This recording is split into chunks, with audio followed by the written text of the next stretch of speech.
Flanked by his scientific advisers for the Prime Minister on Halloween, there was no dressing up the bad news. 7 months since we entered the first, the Prime Minister announced what he'd repeatedly said he wanted to avoid, a second national lockdown. We must act now to contain this autumn surge. We're not going back to the full-scale lockdown of March and April. The measures that I've outlined are less prohibitive and less restrictive, but I'm afraid from Thursday, the basic message is the same. Stay at home, protect the NHS and save lives. That unwelcome echo of March prompted by projections like these. The coloured line showing every scientific modelling group now indicating that without urgent action, deaths this winter in England are likely to be far above the height of the pandemic in spring.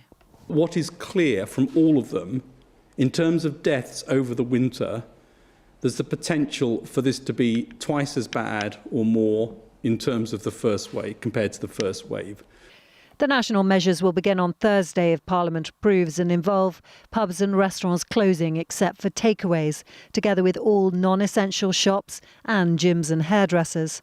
No mixing with other households apart from childcare or support bubbles, but meeting one other person in a public space outdoors will be allowed. No travel within or outside England apart from for work, but schools, universities and nurseries will stay open, and there was this hope. Christmas is going to be different this year, perhaps very different, but it's my sincere hope and belief that by taking tough action now, we can allow families across the country to be together.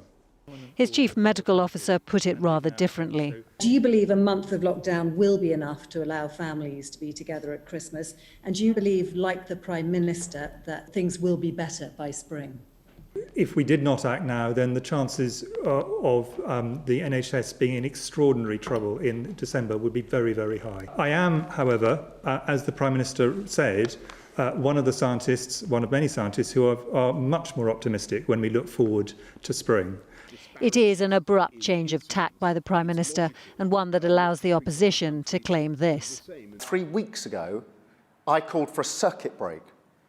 The government completely rejected that, only now to announce the self-same thing.